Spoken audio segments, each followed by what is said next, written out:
Hello, everyone, and welcome back for some more Let's Read Higurashi, Chapter 3, Tatarigoroshi. We are absolutely approaching the climax of the story, which is alt priority on. Whoops. Uh-oh, I'm pressing buttons I shouldn't. There we go, it's fine. Man, it sure sucks when uh, when your buttons are the same as your hotkeys. Don't worry about it. Anyways, the body wasn't there. So last time we met up with the police and they kind of just left us there, which was terrifying. And this time, I'm sure everything will work out fine and there definitely won't be any repercussions on our sanity or relationships with people. Anyways, the police didn't arrest me because of that, but I didn't know whether to feel happy about it. Just like Satoko had said, I'd failed to kill her uncle. The body wasn't there, so I was forced to conclude as much. No matter what strange natural disaster, coincidence, or miracle it might have implied. In order to free Satoko, I became a demon. And this abnormal world was my reward. Yes, metaphorically speaking, I'd fallen into the demon world. But if that price had been in exchange for the life of Satoko's uncle, then that would have been fine. Since Satoko's uncle was still alive, still shackling her to him, I needed to become a demon once again. Oh, we're restarting the killer arc. Is that what we're doing? Okay, just give me a moment here. Let me bring out my trusty baseball bat here. Oh, right, no, I threw it away. It's not in my hand right now. I need to. Oh, there it is. There it is. I need to get it back to my hand. Okay, then we're gonna. No, this way. I'm moving it. I'm moving it. Telepath. No, no. Oh God, I don't know if I'll get it back to my hand. I don't know. Oh, I don't think it's happened. Oh, wait. No, no. No, that's not going back to my hand. Okay, never mind. That, that's not happening. We'll get, uh, uh, uh, I don't have any other weapon I can use. I could use a PlayStation controller. I can whack him with a PlayStation controller. It's a true gamer move, I guess. Or I got my Cerveza crystal. I could glass him. It's okay. We'll deal with that later. For now, let's focus on everything we need to. In the words of Daft Punk, around the world. No, as many times as it took. I would kill that man over and over again until Satoko was liberated. I was gonna say, like, where are we? Okay, no, we went back home and that was our dream. I had already awoken. I looked at the clock to see that it was early in the morning at just about 5. It was already light outside. Once I'd hardened my resolve to become a demon again, I could feel my whole body teeming with awakened power once more. Time wasn't an issue. No matter what, I'd do it. I got myself up. The exhaustion for the past 2 days was completely swept away, and I didn't even feel sleepy anymore, either. I slowly rose and made sure my body was moving like I wanted it to. I could feel blood flowing through each and every one of my fingers. As I got dressed, I let my mind wander and had a strange thought. These 2 days, well, I've said it was for Satoko's sake, the only thing on my mind has been killing.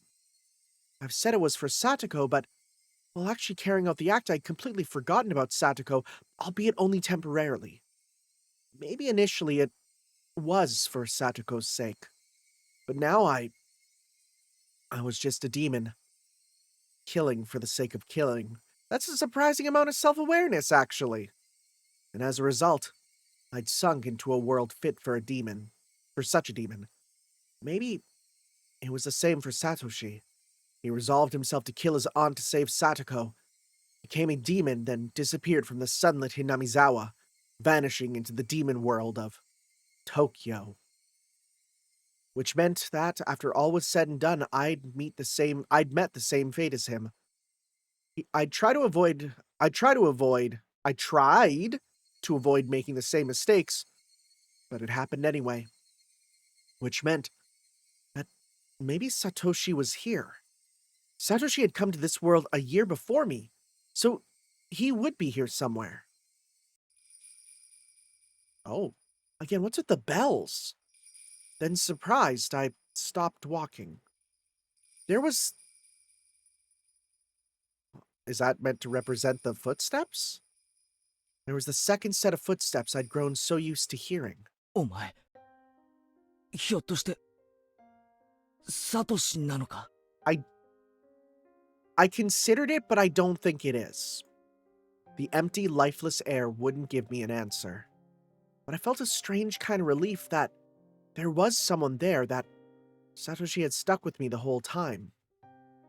Let's go, Satoshi. Once more. This time we will set Satoko free for sure. I quietly slipped out of the house so my parents wouldn't notice. If they caught me now, when I'd been out way too late for the 2 days now, they'd give me a really angry talking to. I didn't have the time to allow for that to happen. Today, I would put an end to it. If the dead body disappeared, then I didn't have to bury it. I could just burn it to ashes and then take them with me so I could kill him again every time he resurrected. Oh wait, are we like super crazy? Like, does bro think it's like actually like a real reincarnation? Oh no, wait. Wait, this might not be good. I'd do it again. I'd kill him again. And this time I'd set her free. Outside, the morning light was so beautiful as to stagger belief. I went to the storage room to find weapons with which I could kill him for sure. Blunt or not, didn't matter to me. Right now, I didn't need to care whether someone saw or if the police came. This world had gone crazy after all. A world where I'd shown up at the festival and had fun, even though I wasn't there. Even if the police arrested me, I'd probably end up going right back home as if nothing had happened. Oh no, we've lost it. Oh no, we are fully gonzo. Uh-oh. Oh no, we are kukuriku. We are, yeah. Both me and that other Keiichi Maibara. Even without me, he'd fill in. I could vanish from Hinamizawa without anyone noticing. So basically, I didn't care if I was mistakenly killed. Even if I died, Keiichi Maibara would remain. After all, this isn't the world I belong in. If I was going to be killed mistakenly for Satoko's sake, then that would just be doing my part as her nini. As for those desperate thoughts became serious, the morning air felt more refreshing to me, strangely enough. これは怖いな。 Wait, what? こいつにするか。 What did you pick this time, buddy? Oh, it was a hatchet! Okay, meant for chopping thick firewood. Sounds a bit familiar, but its hefty steel blade was sinister, almost as though it was a tool meant for killing people. I couldn't exactly take it out in public like this, so I wrapped it a little in some old newspaper and tossed it into the basket on my bike. You know what? I need to be Shadow Man for this. Yeah, there we go. Now I'm ready.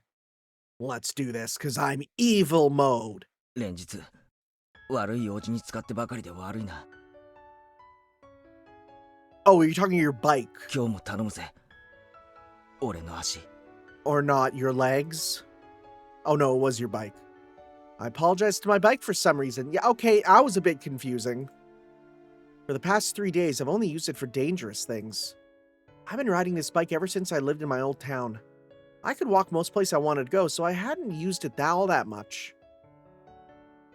My mom had bought it for me when I entered cram school, thinking it'd be a convenient way to get to the station since it was far away.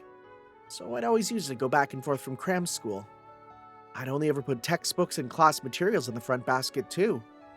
I'd never tried to put a hatchet in that'd be, I'd be using to kill someone in there. When I came to Hinamizawa, life finally felt fun.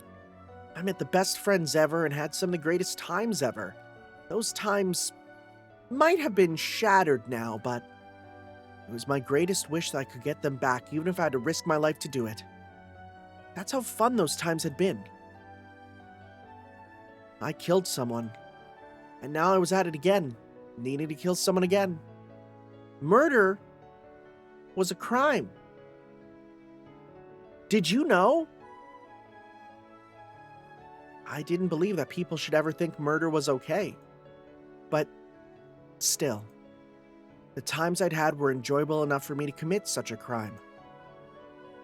Do you think Keiichi Maibara would be the one to, in our timeline, create the doohickey? I think he's a doohickey fella. My friends were irreplaceable, and the time spent with them, a treasure. Hanging out, laughing, sometimes tricking each other, but always in a friendly way. I didn't fear committing any crime, as long as it was for the sake of taking back those times that gave my heart so much pleasure. Yes, this was a value I decided to uphold. It wasn't something I learned from a school teacher.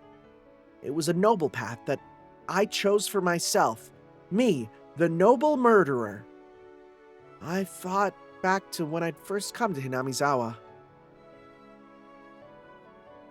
About how on the very first day, Satoko had welcomed me via blackboard eraser with a rock in it. That welcome really surprised the heck out of me. She would laugh, get angry, cry. It was never boring.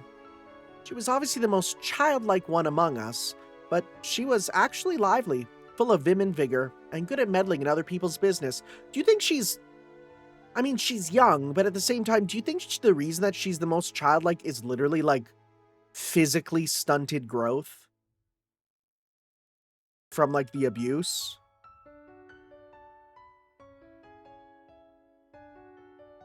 I went for Mion, Rena, and Rika-chan, too. Wasn't Satoko the one at the center of everyone's laughing and banter? Oi, mad bants, mate. I asked me mate Satoko to do a cheeky move, and the mad laddess actually did it. Satoko would try to look cool. And Mion would make fun of her endlessly.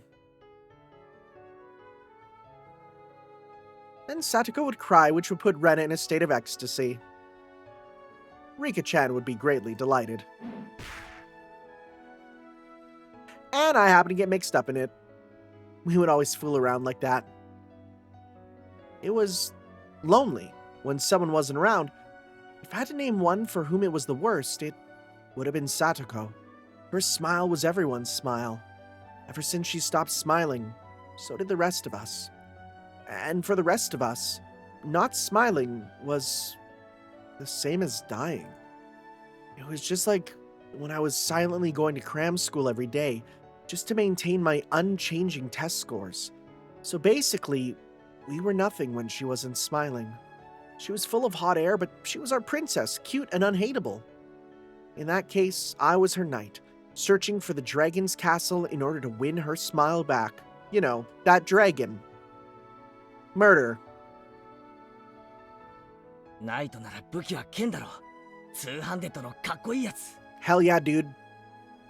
Or you, no, you really only have two choices, right? You have a two-handed sword.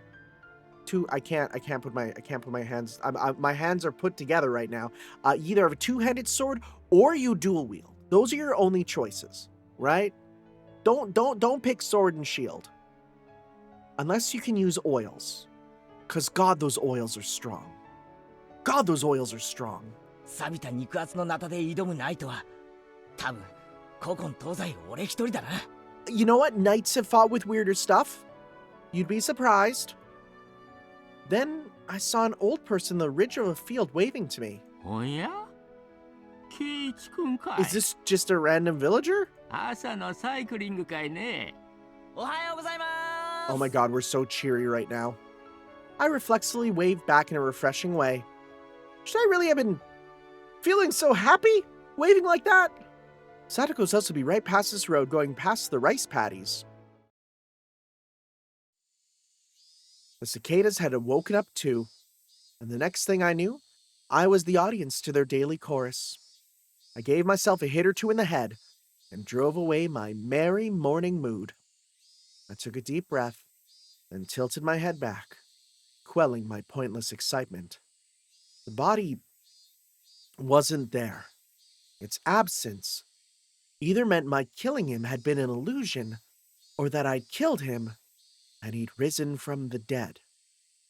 If I was at the festival, then maybe I should have considered it an illusion. Coach probably thought that way too, which is why he treated me like a lunatic.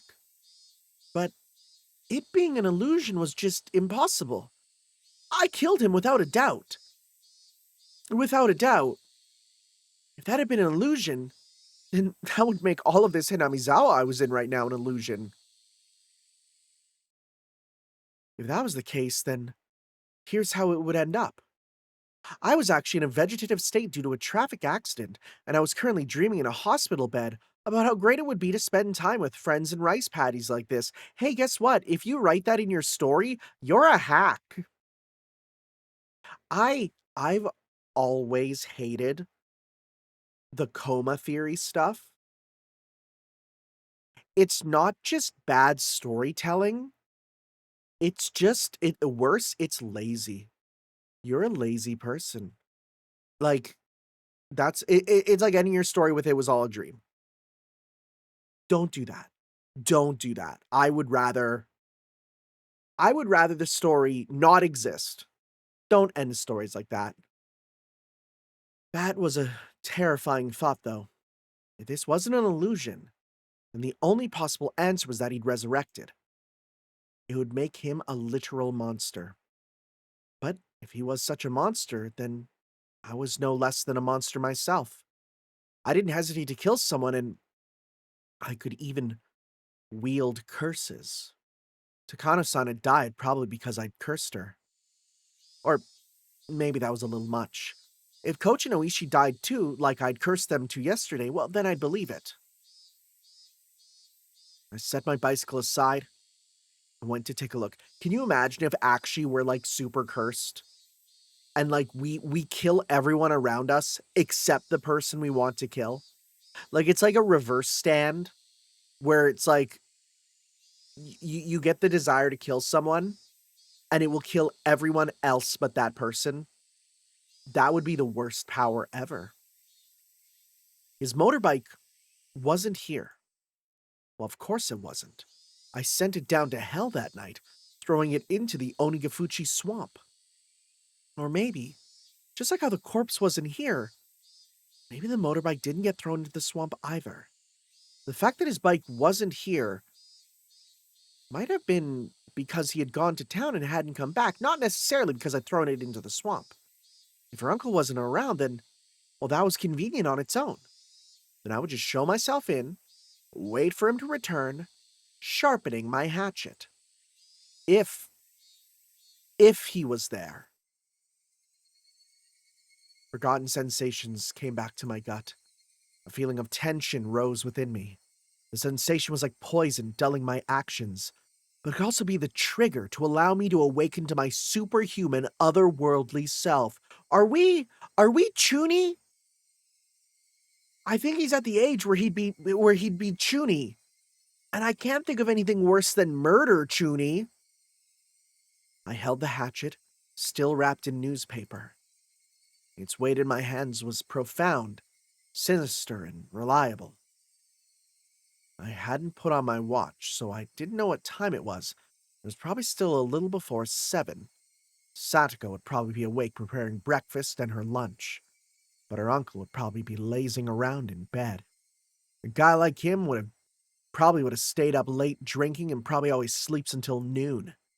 I considered ringing the doorbell and having Satoko open the door for me, but if her uncle woke up at the sound, I'd waste my chance of him still being asleep. If Satoko saw me sneaking without ringing the doorbell, she'd be surprised. I ran into her. What would I say?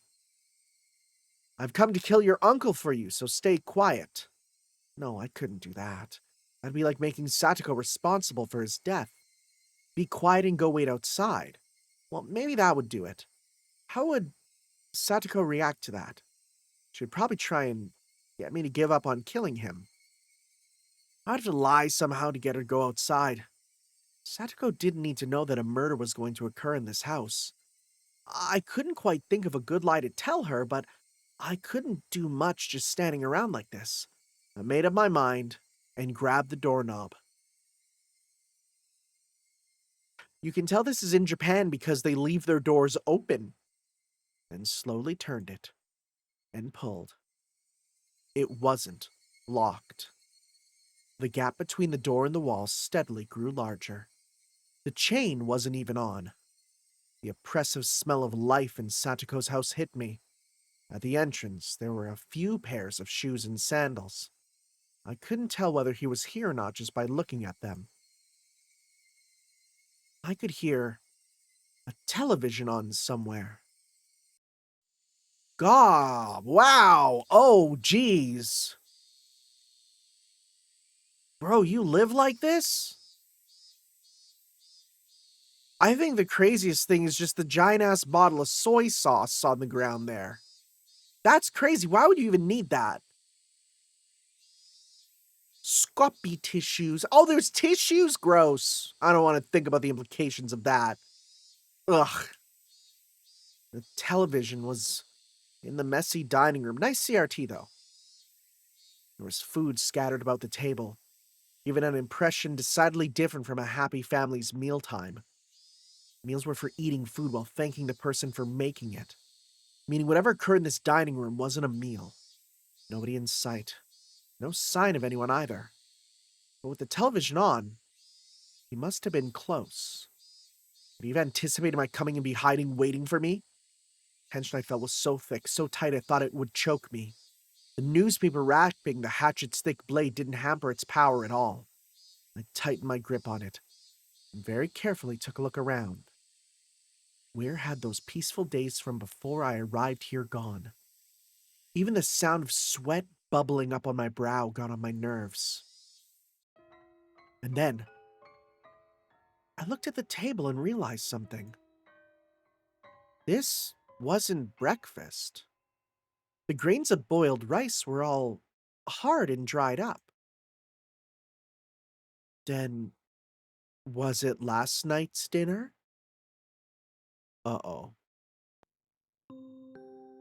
I left the dining room, keeping vigilant, went down the hallway, and found the stairs to the second floor.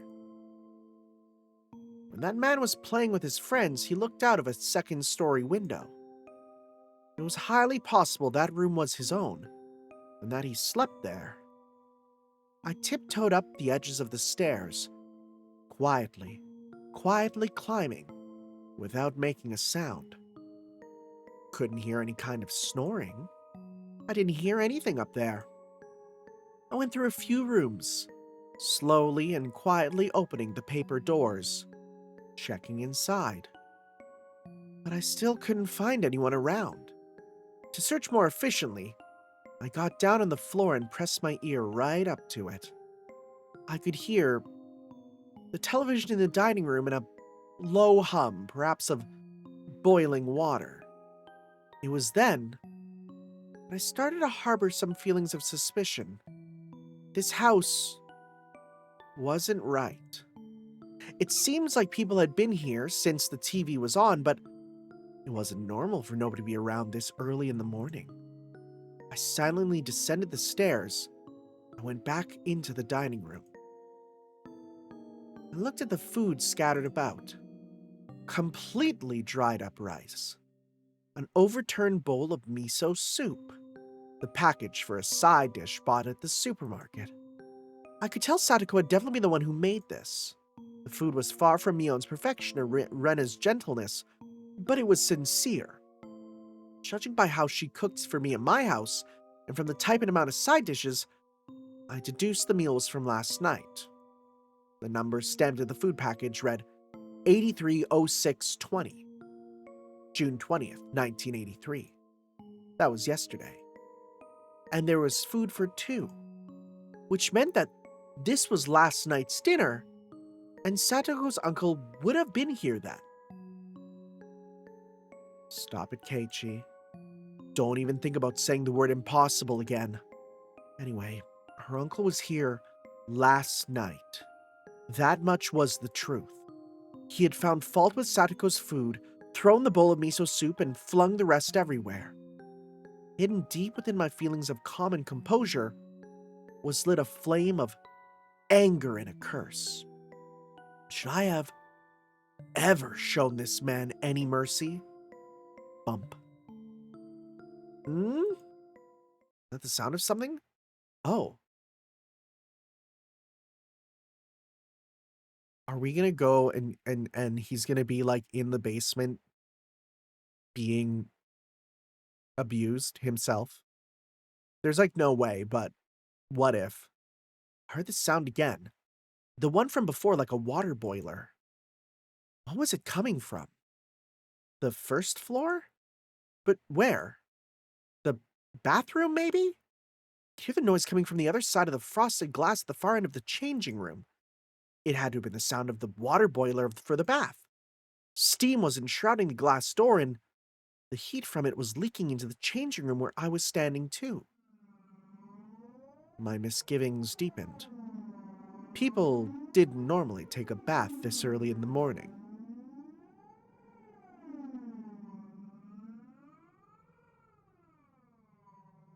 Do they not? I feel like morning and evening are the 2 times people take baths. If one did, then it would mean that this house, time had been stopped ever since some moment last night. What? What are you talking about? What? Whistle, whistle, whistle. Was it being reheated? The water boiler in the bathroom had been active this whole time. I checked in a clothing basket and saw Satoko's familiar uniform stuffed in it. The uniforms had stains and dried rice stuck to it, certainly not something she could wear today. It was probably from the miso soup at the dinner table yesterday. I looked hard at the frosted glass. I couldn't see anything through all the steam. And then, an electrical surge ran through my mind, and a terrible premonition came over me. Could she? What is his idea with this time? She couldn't possibly have been in there since last night. That would be impossible. But no. In Hinamizawa right now, nothing was impossible. Okay, no, is his logic literally just everything's crazy, so anything's possible? She could have been in the shower for 12 hours. I gulped audibly, then quietly pulled aside the glass door. Hot, steaming air burst out of the slight opening.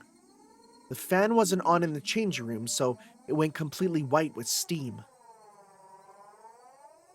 Just as the hot vapor poured in the changing room, cooler air also flowed into the room with the bath. And I just heard, due to being hit by the air, a very weak moan. That was all I needed to know who it was. Satoko! Uh-oh. No answer. Satoko was in the bathtub surrounded by a thick layer of rising steam. The top half of her body was leaning over the edge of the tub, and she was passed out. The water boiler kept on making a whistling noise as if angered. I could see the gas flame. Oh, wait, gas flame. Was she trying to kill herself by, like, gas? No. Because if she's been in this room the whole time with the gas going, that's an attempted suicide. That's like when you sit in the car and you put a hose with your exhaust in, or you sit in the car in a garage. Oh no.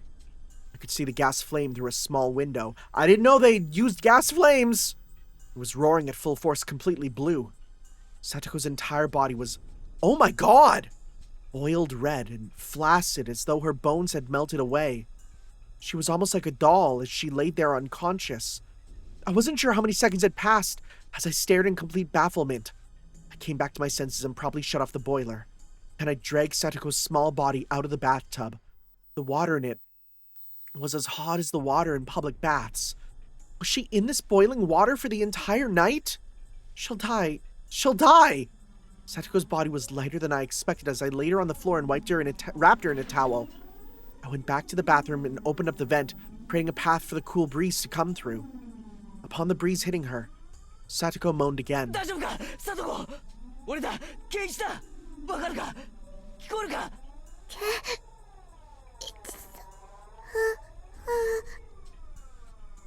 Satoko recognized me and muttered a response, but I couldn't really tell what she was saying.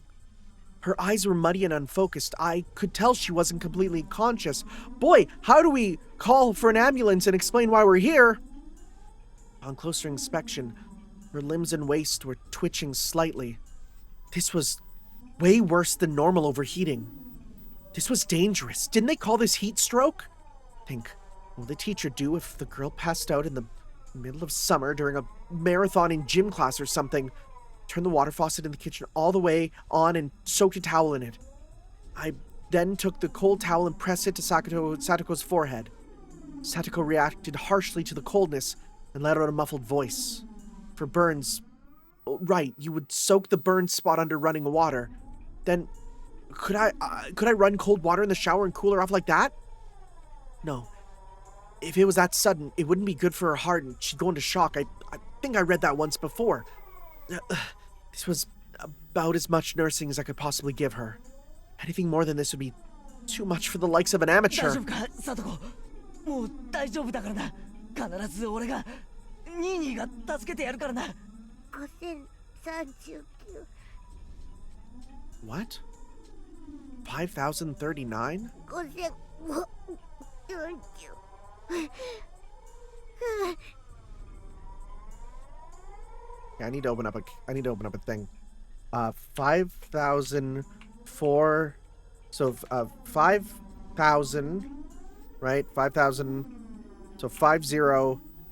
Let's just go 5040 seconds to minutes. How many minutes is that? That's 84 minutes.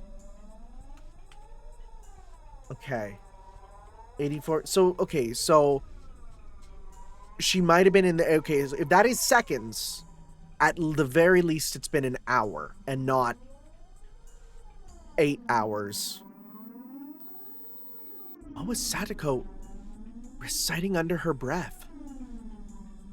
I brought my ear to her mouth to better make out the mysterious spell-like words she kept saying.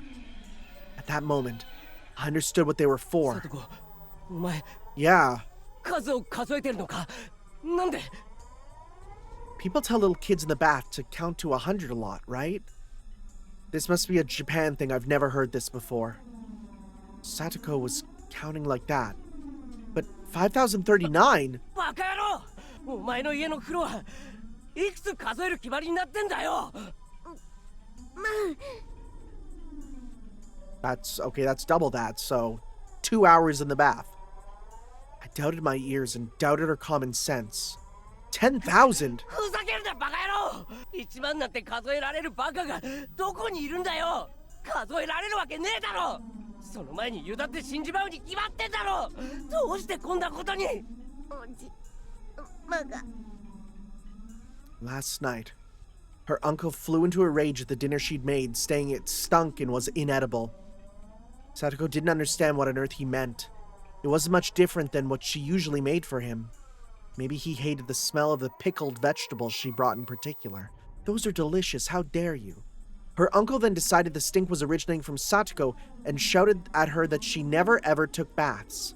And then he put Satoko in the boiling water and told her not to come out until she counted to... 殺してやる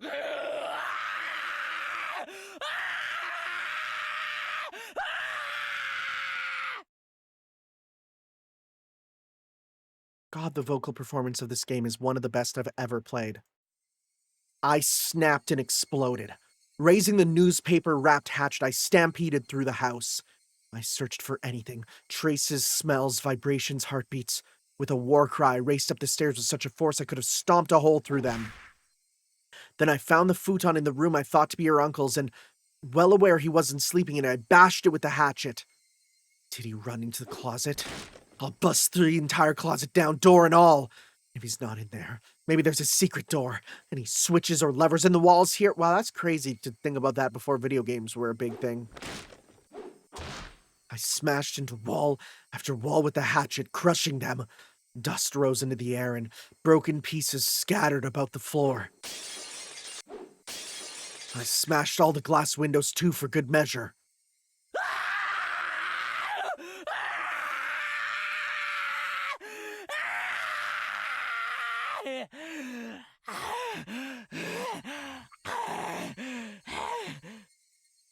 Smashed all the glass windows, you say? Where have we heard a character doing that before? That's really interesting. That's really interesting.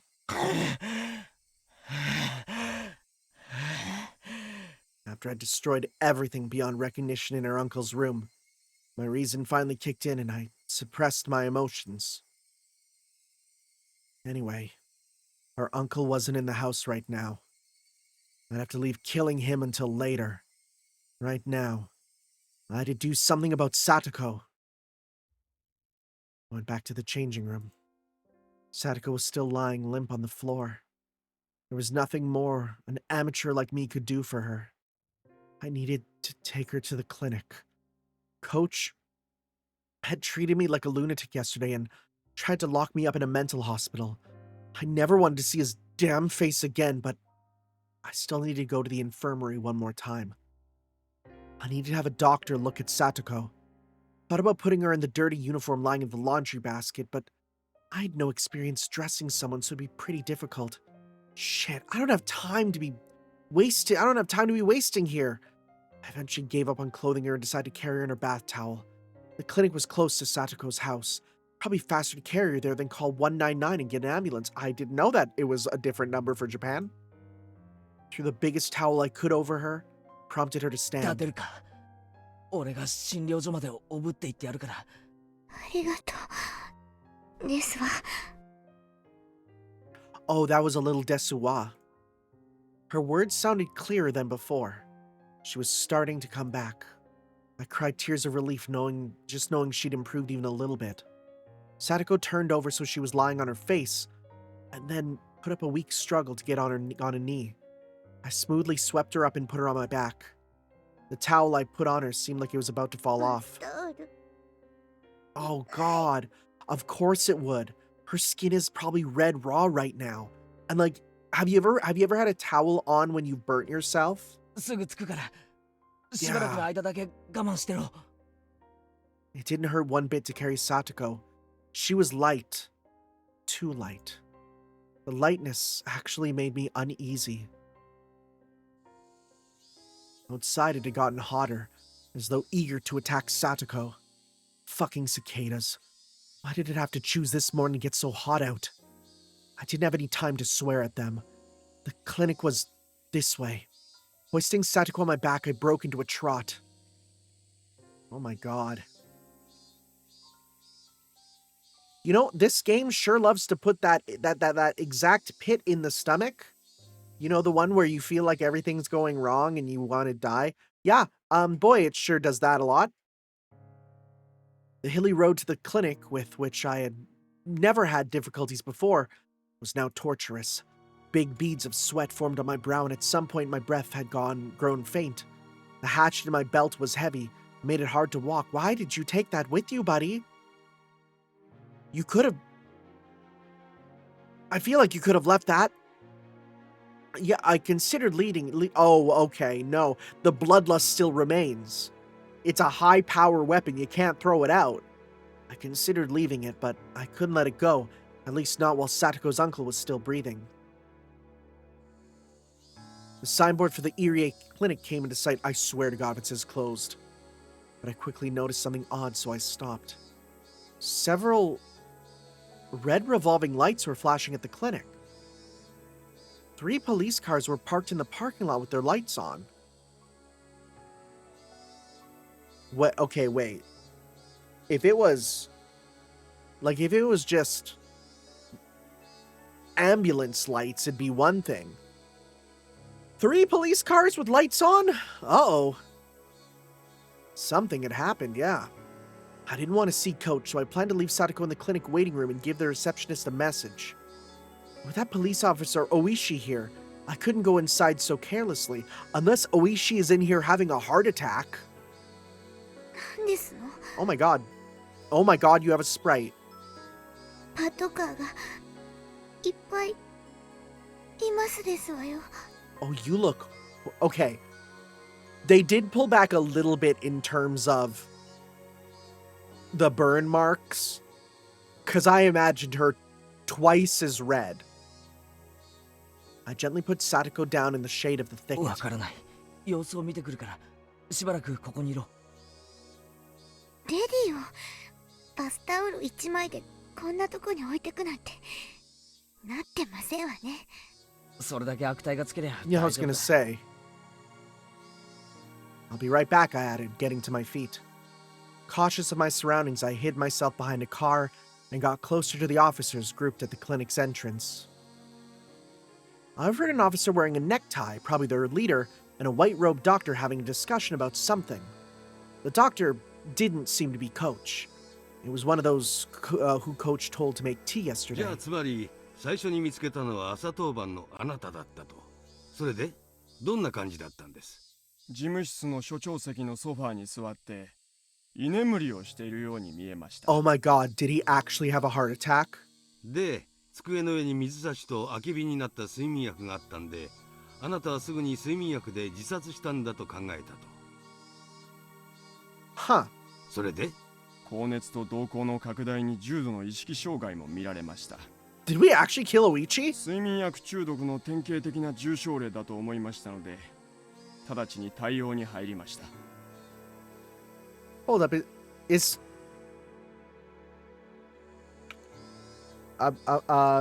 sleeping pill poisoning, extreme lethargy, abdominal pain, breathing trouble, and clumsiness. Overdosing can occur when they take 60 to 90 times the intended dosage. Oh, okay.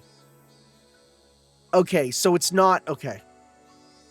I do partake in the occasional sleeping pill. I am an adult. We need to take them occasionally. I was really worried that that's more of a thing, but it's sort of like water poisoning, where you pretty much have to intentionally do it, right? You're not gonna have a bad time if you take, like if it's like, oh, only take, take 2 every 24 hours, and you take like 2 in 24 hours, and then like it's like 23 hours later you take another. Like, no, you'll be fine. Okay. Oh, good. 警察も救急も呼ばずに？ここは病院で私は医師ですよ。生命が危険な状態にあるなら直ちに治療して当然です。 Wait, was I thinking of who's talking wrong?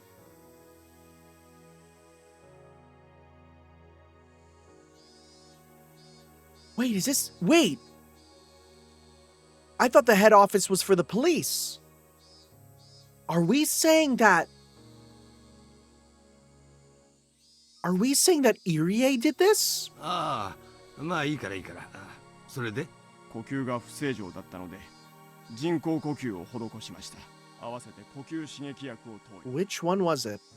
効果が出なかったので人工呼吸器の準備をし。ああ、はいはい。それでつまりいろいろ頑張ったけど結局ダメだったと。そういうわけですよね。通報は死んでから直ちに？はい、救うことができずとても残念です。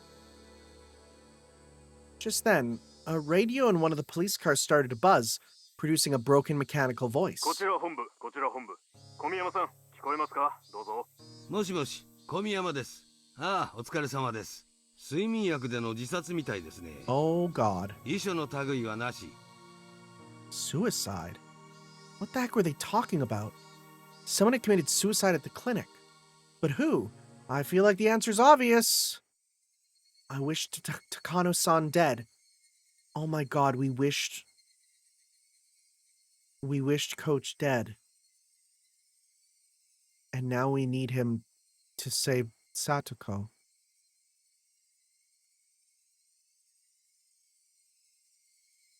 This sucks, man. I wished Takano-san dead and she died the next day. And yesterday I wished Coach was dead. Then, could he have... 普段から睡眠薬を常用していたとかは。あまり知りません。日頃疲れたとか死にたいとかそんなこと言ってました？ I'm sorry. that phrase there? Maybe I'm just poisoned by being a friggin' millennial, but like, I feel like everyone says that. It might have been 入江 different at 先 this 生は普 time. 段からああいう性格でしたから、 Okay. とてもそんな風には。 So I was right. Irie Sensei, they were talking about Coach. Coach killed himself. Why would he do that? There couldn't have been any reason he wanted to die. The only reason that came to mind was that I wanted him dead. This world was insane. If I wanted someone dead, they'd die. That was the kind of world this was. Then what about Oishi? What happened to him? If people really died because I wanted them to, then something should have happened to him too. そちらに応援が向かいました。課長からそちらは応援に任せて大石社の捜索に戻るとのことです。了解しました。じゃあすいません。こっちに今応援が来てるそうですから現場はこのままにしておいてください。おい、行くぞ。 Oh my god, we have the power to kill anyone except the person we want to kill. The officers nodded and split up into the patrol cars. Did they just say, searching for Oishi's car? Searching for his car. That meant he had gone missing. Takano-san, Coach, and Oishi. When I wished for it the very next day, they disappeared. No matter how angry you were when you said you wished someone was dead, it didn't normally happen. Everyone knew just wishing for it wouldn't make them dead, and that's why people could utter such curses so lightly. But the curses I uttered were being granted. At the time, I hadn't even been walking, and yet, tap. I heard a footstep. And it wasn't only one this time. Tap, tap. They came from behind, and they stood right behind me, reaching a hand for my shoulder. 一体何事なんですの？ Oh God. サトコか脅かすなよ。驚いたのはこっちでしてよ。いきなり大声を出さないでくださいまし。 It was Satoko. Her eyes were still unstable, unfocused, but she seemed to be able to at least walk on her own now. She looked far better now compared to her earlier exhausted state. 具合はどうなんだ？もう大丈夫なのか？まだ頭が痛いですけど、いつまでもこんな格好で表にいられませんもの。 She gave a smile, a show of courage, but her legs were still shaky. それより、これは一体何事なんですの？ Don't tell her, dude. She can't take that right now. 今、警察が話してるのを聞いてた限りじゃ。監督が Oh 自 no. 殺したらしい。Oh, buddy, your social skills have a lot to be desired. Satoko was at a loss for words. Buddy, not everyone is so desensitized as you. Her face grew paler and paler. I could tell she was doubting her own ears. ケイチさん、それ、本当ですの？何かの聞き間違いじゃないんですの？確かにそう聞いたよ。入江先生が睡眠薬で自殺したって。Buddy, I don't know. I would have treated the situation with a little more tact. Satoko went down on her knees and broke out in tears. 嘘ですわ。監督が自殺なんて、そんなの絶対に。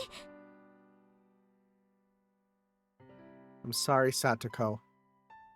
I know this is kind of an Epstein moment for you, but As I watched Satoko crying, I just realized with some of his comments, it really literally is an Epstein moment. Oh my god. As I watched Satoko crying and clawing at the grass, I felt myself trapped by guilt and remorse. I got so angry that Coach was treating me like a madman yesterday, that he'd betrayed me, that I thought he'd be better off dead.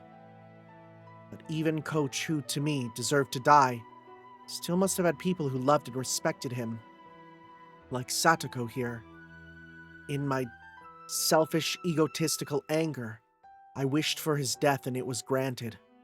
And now Satoko was crying hysterically as a result. The guilt tore at my heart. I worked myself up to murder for Satoko's sake. I decided I wanted Satoko to be happy. Was that really all it took? Murder meant taking someone's life. It meant making everyone attached to that person sad. In Satoko's uncle's case, of course, nobody would be sad, so I didn't feel a sense of guilt at all. But Coach's death was different. I had wanted to make Satoko happy, and that had resulted in me inflicting a deep sadness upon her, hadn't it? But Coach killed himself.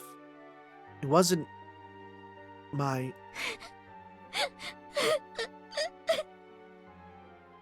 Satoko still hadn't stopped crying, but she seemed to be a little calmer now. Wiping her tears, she stood up. すまない。 And the only thing I could think of to say to her was an apology. どうして謝りますの？俺、 Choose your words carefully! 昨日監督と喧嘩して、お前なんか Oh no! 死んじまえって Buddy! 呪ったんだ。 Oh no! 呪ったから本当に死んじゃって。 Satoko looked at me dubiously for a few moments. Eventually her expression softened as she interpreted my words in her own way. 圭一さんのせいではありませんわ。 Yeah, but what if it is? 監督も大人ですもの。自分の命を捨てるに値する都合があって悩んだ末に選んだんですもの。誰のせいでもありませんわ。 She smiled a little, trying to comfort me. いつまでもこのままでいたくありませんわ。服が欲しい。いいのかよ。診療所に行って見てもらった方が。服を着てから見てもらっても別に死にはしませんわ。 Satoko readjusted her bath towel and started back along the path. Did we at least give her shoes?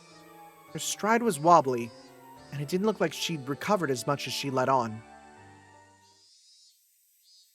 Oh my god, we're just walking back. At first... Oh my god, what's going on? Satoko tried to go back home, but it was the time of morning when people were going to school and to work, so after seeing people walking around, she thought better of it. She must have been pretty embarrassed wearing only the towel. 理科のうちに行きますわよ。私の服あるはずですから。どうしたんですの？圭一さん。 Satoko noticed how I was hanging my head and spoke to me. 監督はああ見えても大人ですのよ。圭一さんと喧嘩したくらいで自殺するような人ではありませんわ。自分を責めるのをおやしなさいませ。 At first, I thought it was a coincidence, but with 3 people now, I couldn't discard the possibility. There was no such thing as impossible in this world. この数日おかしいんだ。何がですの？ Satoko seemed to be having trouble breathing, but she still tried to listen to what I had to say. 一昨日の綿流しのお祭り、お前は途中で帰ったから行かなかったんだよな。そして俺は祭りに行ってみんなと遊んだ。らしいですわね。あの時は取り乱して申し訳ありませんでしたわね。 Satoko remembered how she blew up at me in the classroom yesterday and bowed to me a little. 実は俺祭りに行っていないって言ったら信じるか？ Satoko looked at me confused. She couldn't help it, of course. 信じられるわけありませんわ。何を今さら。信じられないだろ。信じられないのはだって俺は祭りに行っていないのに、俺が祭りに現れてみんなと遊んだって言うんだ。こんなの信じられるわけないだろ。それ本気ですの？あ、綿流しの夜からおかしいんだ。It is kind of nice we're having a moment where we just open up to someone, but I do think it's literally too little too い late. つの間にか変な足音がペタペタとついてくるようになって。The blood drained from Satoko's expression. Wait, does she know? Does she know about 足 this? 音がペタペタ。 Did Satoshi hear them too? そうなんだ。最初は気のせいだと思ってたけど、ずっとついてくるんだ。多分今もついてきてる。里子の足音と混じって。よく聞き分けられないけれど。Satoko took a long and hard look at me. Maybe she was doubting my sanity. Coach did the same thing. I mean, why wouldn't he after telling him this? The more I thought about it, the more I was unable to endure the feeling that my hatred for Coach had been meaningless. 綿流しの日、俺は祭りに行かず、あることをしていたんだ。ずっとだぞ。眠ったり、意識がなくなったりしたことはなかった。だから寝ぼけ気分でフラフラと、記憶になく祭りに出かけたなんてことはありえない。それはおかしいですわね。ならどうやってお祭りで遊んだんですの？だから俺は祭りには行ってないんだよ。 No. I can't let myself get emotional. If I get agitated now, that'd be like proving that there's something wrong with my head. ごめん、みんなが信じてくれないんで、つい。圭一さんがそう言うなら信じてあげますわ。それで？あの夜、高野さんに会ったんだ。それで見下されたと思って、俺は心の中で念じたんだ。お前なんか死んじまえって。高野さんってどことなくそういう雰囲気がございますものね。 She has an air of wanting to wish death upon her, you know? その気持ちわからなくもありませんでしたよ。高野さんが死んだの、昨日の話だ。どこかで焼け死んだらしい。それ本当ですの？死んだんですの？俺が死ねと願うと、次の日には死んでるんだ。それから警察の大石ってやつも知ってるか？ムカつく太った刑事みたいなやつ。 The one who hit me with the command grab.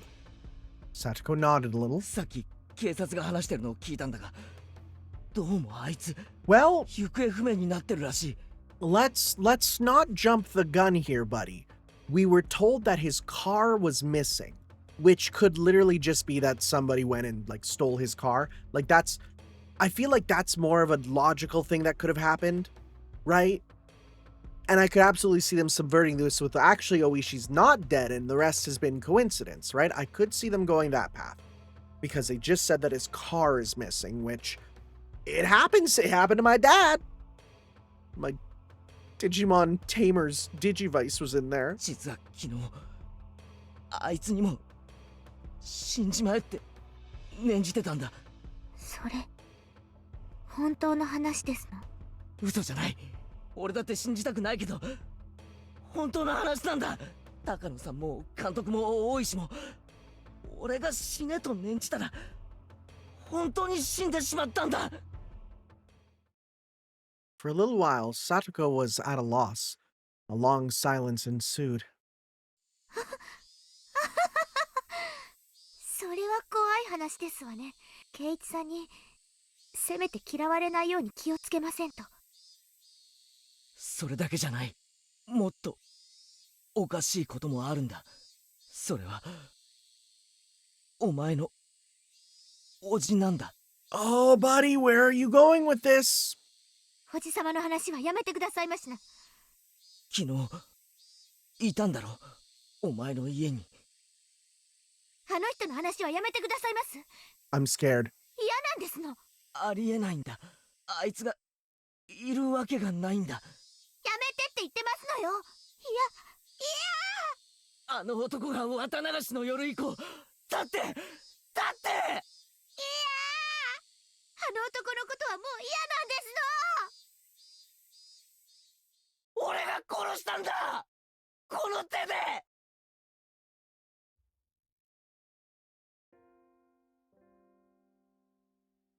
Even the cicadas stopped crying. That's it. We beat the game. Their crying is over. Oh my god. Her face was streaked with tears, and it stiffened even more as she looked at me in disbelief. 俺が綿流しの祭りの夜にお前の王子を殺したんだ。 This is crazy. だからお前の家に帰ってくるなんてことはありえないんだ。 But still, he went back. And last night he found fault with the dinner you made him, yelled all sorts of things at you, and then, oh my god, no, he did die and this was attempted suicide. And then basically boiled you in the bathtub. That couldn't have possibly happened. だから俺はあの男を確かに殺したという証拠を確かめるために埋めた死体を昨日掘り返したんだ。だがそこには死体はなかった。こんなことがあり得ると思うか。確かに殺したのに死体がないんだ。そして何事もなかったかのように帰宅してお前の前にこんなことがあっていいはずないだろう。 Satoko's entire body stiffened. She was shrinking away, like there was someone in front of her about to hurt お her. 前も俺のこと頭が変になったって無理もないさ。俺だって信じられない。圭一さんはきっと空前呪った人が死んでしまったんで混乱してるだけに違いありませんわ。監督の自殺にショックを受けて気が動転してるだけなんですのよ。今日はもう学校を休んでお家で休んだ方がよろしいと思いますわ。 Wow, she is very... Like, she's not speaking like this is a full mask-off voice. 私はもう平気ですから、どうかご自分の体を大事になさいまし。 This is the most lucid I think we've ever heard her.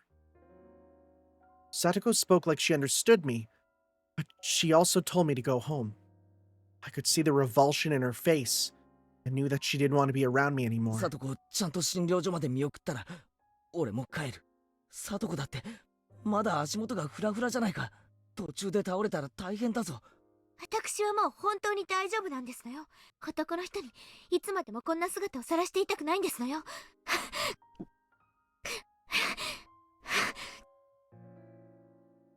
She wobbled up the shrine steps, looking like she was about to fall. I immediately ran up to her and helped her stay on her feet. Oh, buddy, he's gonna try and touch her and she's gonna freak. But then Satoko promptly jumped away from me. That outright rejection hurt a lot. When she got to the top of the stairs, her breathing was ragged. She wasn't even looking at me. At this point, I was being ignored. It was more like she didn't want to have anything to do with me. It really was a feeling of rejection. And that hurt my heart more than any blade could have. This was the path I chose for her sake. To be treated like this at the end of it all was just so saddening. Don't be naive, Keiichi Maibara. You never wanted to be repaid in the first place. You didn't do it so that Satoko would thank you. You did it so Satoko would be happy. And that was what led to this ending. Rika-chan's house was a disaster prevention storehouse used by the town's council. If you went past it a little further through the shrine grounds, you'd apparently reach the back of the assembly hall. Satoko was heading there, walking quickly, the gravel under her feet crunching as she went. In shoes, right? She's not doing this all barefoot, I hope. Did she want to get there as soon as possible? Did she want to run away? I couldn't tell. And then, I heard the vigorous sounds of wings flapping. I turned around and saw a crow. I hadn't seen many crows since coming to Hinamizawa. I saw them a lot in my old town, though.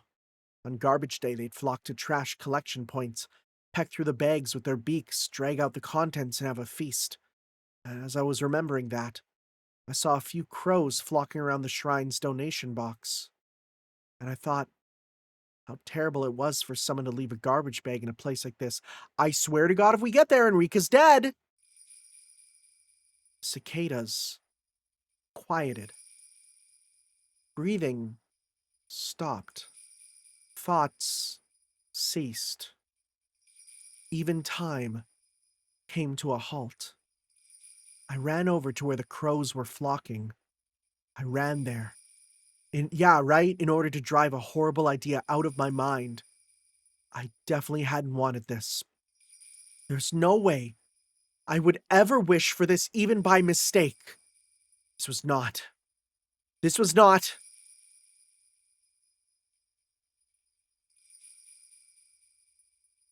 Oh no. When they noticed my vicious approach, the crows all flapped upwards, fleeing into the sky.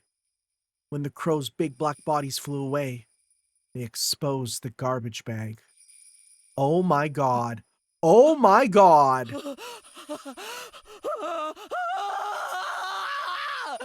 Were they eating her eyes? Also, were her eyes always purple? What had I seen there? The scream had escaped from my throat before I understood what I was looking at. What was this? Oh no. Satoko came over as well, realizing something bad had happened, and she looked over my shoulder and then screamed as well. This wasn't. The garbage bag was crimson, dyed in fresh blood. Enough of this stupid roundabout way of saying it. That's right, yes. Yes, it was Rika-chan. Our friend, Satoko's best friend. Always easygoing, clever as a cat, but so cute you couldn't hate her. Our friend, Rika-chan, Rika-chan was stark naked. She was face up, limbs sprawled. Her eyes were like glass, just staring up into the sky. And, Rika! Rika! Rika!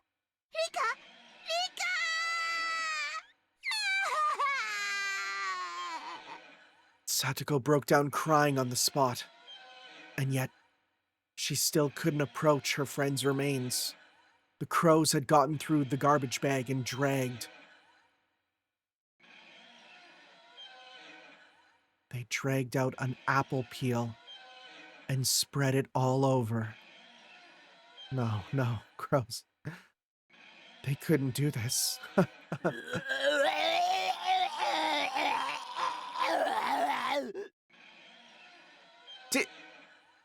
Did the voice actor actually throw up for that? Like, it sounded like it. Holy crap. On the spot, I started vomiting. The sour taste became a bitter one as I threw up over and over again. Rika-chan,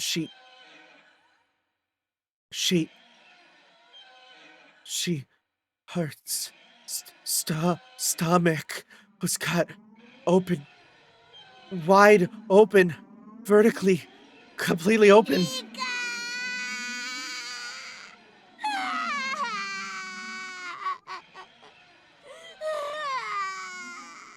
Crows couldn't have done this.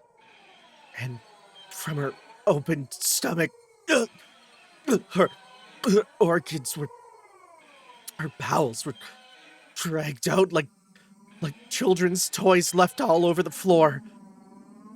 That unbelievable sight induced oxygen deprivation in my brain. Color left my vision, a pounding headache, dizzy, and I wanted to vomit. It was like the nightmarish remains of a ceremonial killing. Someone, somewhere had killed Rika-chan, brought her here, laid her here with her limbs sprawled out, and then cut open her stomach and dragged out her intestines. Red and pink viscera were sticking out of her gut, and her intestines were scattered in every direction, like it had been for fun. The entire ground was covered in an ocean of red and black, and few of the crows had hopped around inside that ocean. I walked through the sea of blood, leaving bloody footprints, and those footprints, there were several still left on Rika-chan's body. Those sinister footprints made it seem even more like a ritual killing. I may have wished for Takano-san and Coach and Oishi to die, but I didn't remember ever wishing for Rika-chan's death. そうさ、俺じゃない、俺じゃない、俺じゃない。